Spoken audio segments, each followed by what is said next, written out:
tomorrow,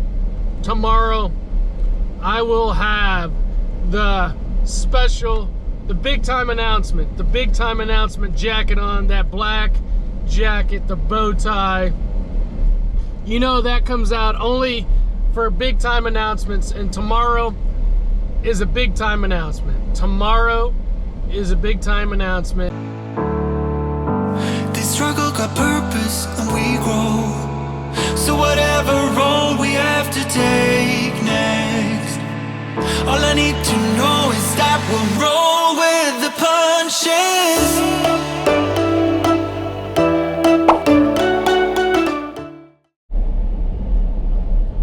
Alright fam, back for another day of life, back for another day of daily. So blessed fam, so blessed to be talking with you today, putting mental health out in this world. Fam.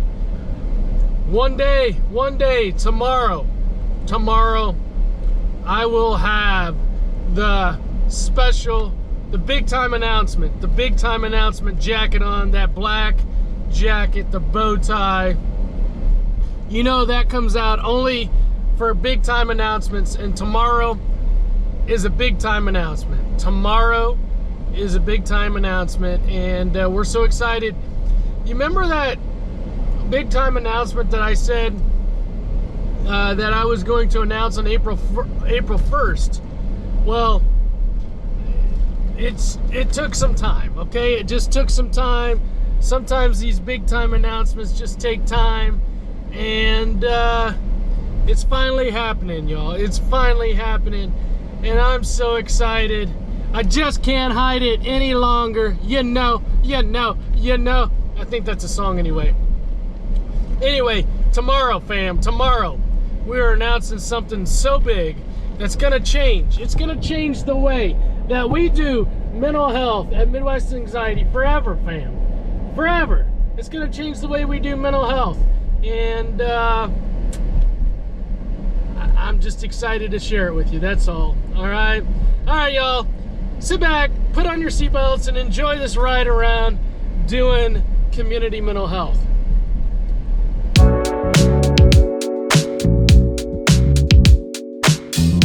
Okay, fam, let's talk about this for a second, this big time announcement. There were so many ups and downs and twists. I'll tell you, really since March, since we've been hiring therapists. By the way, we officially assigned all of the therapists. We have signed all of the therapists for the 2025-2026 therapist class. We're so excited. We always keep the door open. If there's a special therapist out there that wants to still join, hey, we'll entertain the thought, but that therapist has got to be special. But anyway, we've signed the therapist, and really I've been signing therapists since March, and we got a great class. I can't wait to introduce you to all of them. But what I was going to talk about is, with any situation that's challenging, difficult, if you can just stay in the game, if you don't get like bobbled down by all the stress, and you just keep saying, okay, all right, what's next, and you just keep taking it. If as long as there is a way, okay, or maybe it's a will. I don't know if it's a will. If there's a way, there's a will, or a will, there's a way. Anyway, you get it. You gotta stay in the game. You gotta stay in the game. You gotta see it through.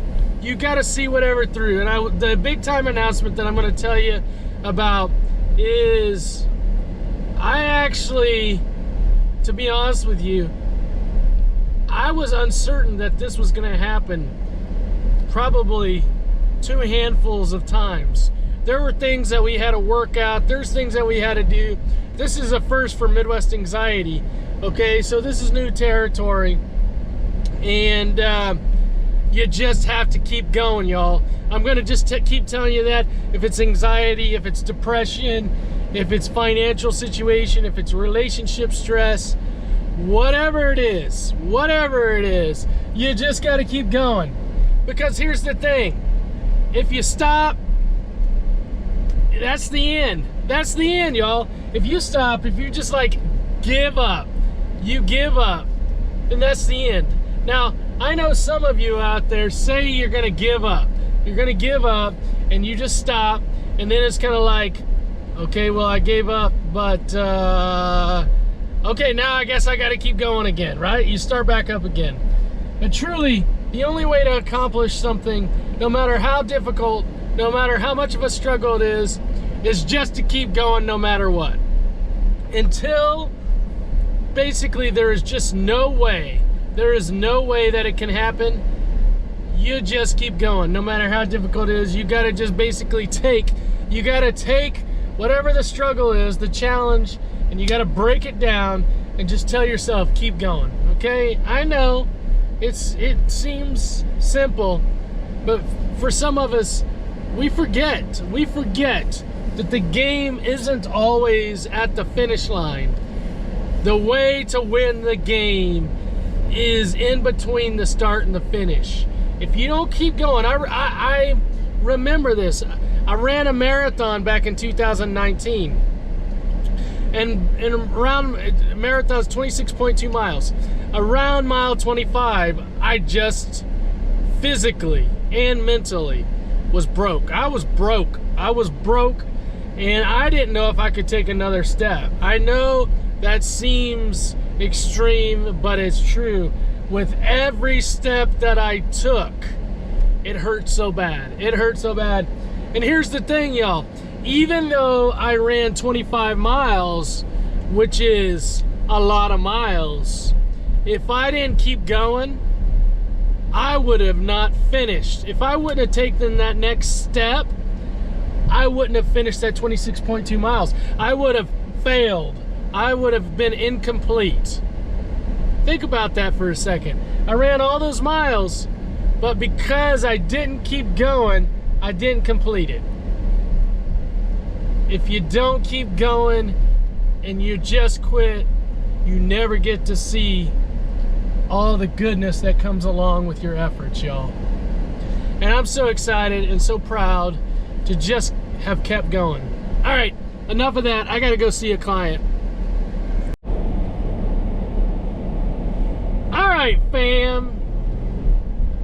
Let's talk about something. Let's talk about the club. The club, y'all, is a place. It's a place for everyone. We got all kinds of stuff going on in the club. This summer, we got all kinds of camps. We got soccer mentals. We got basketball mentals. These are for athletes, soccer athletes, basketball athletes that want to get stronger, that want to get mentally stronger on and off the field, right? We got all kinds of stuff going on. We got classes. We got school refusal camp. There's all kinds of stuff going on in the club. Here's the thing about the club. The club is like a buffet. You get into the club and it's like an all-you-can-eat. It's got all the mental health you want. It's got all the community that you want.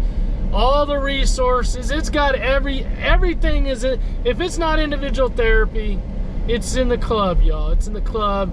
My hope is that you get in the club because there's lots and lots of stuff that you can access, that you'll find people in the club, that you'll find those resources, all right?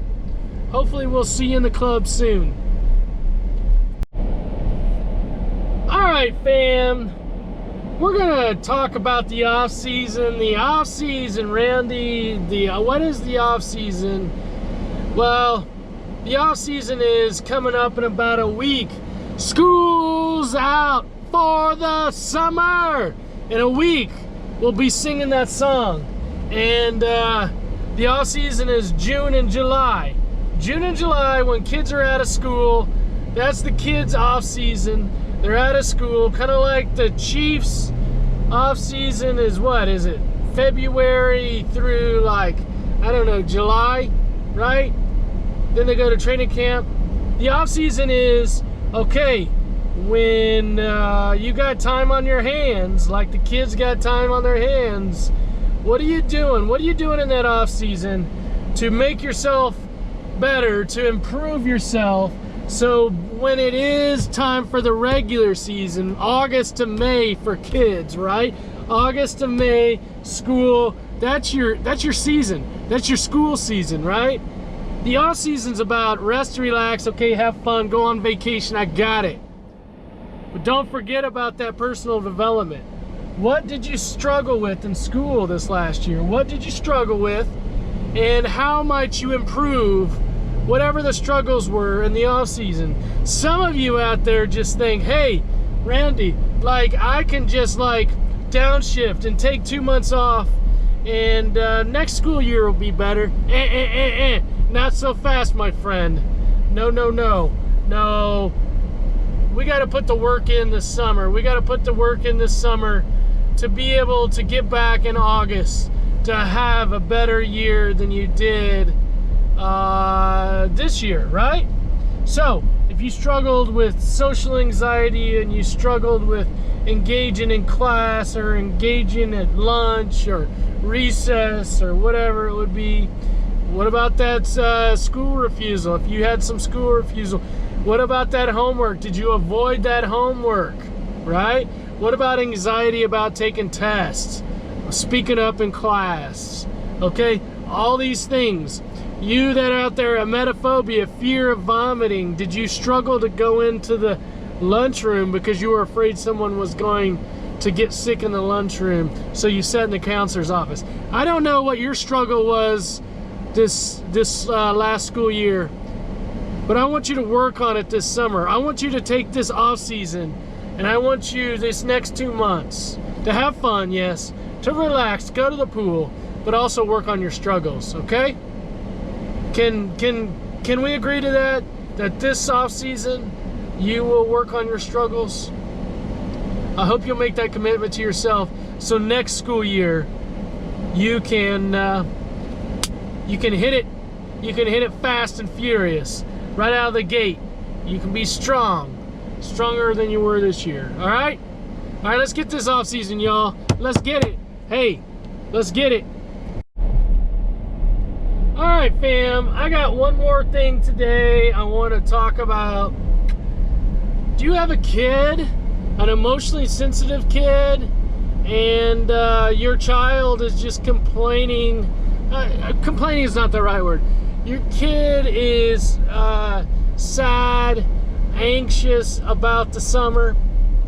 This is something that we see pretty regularly at this time of year.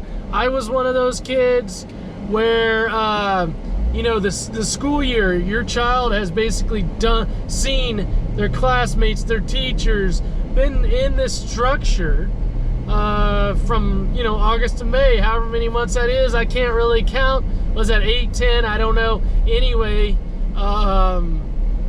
they've seen these classmates, they've seen the teachers, and they're starting to think about that they're not going to be able to see their teachers, their classmates come summertime, and it's a summer of sadness, y'all. Summer of sadness. These emotionally sensitive kids start feeling like they're gonna miss out all those good times that they had. I know some of you, your parents, some of your kids are so excited to be out for the summer, but some of you parents, your kids are sad, they're anxious, and it's just because they're emotionally sensitive, and they're gonna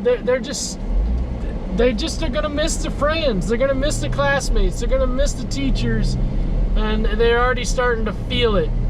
All right, so just give those emotionally sensitive kids a little bit more love. Tell them that you'll try to get a hold of their friends this summer and have some play dates, and maybe see if you can help them connect over the summer with their friends. So it's pretty common, we see it. I was one of those kids. I feel it on the last day of school. It's a lot of mixed emotions. It's like, yay, school's out.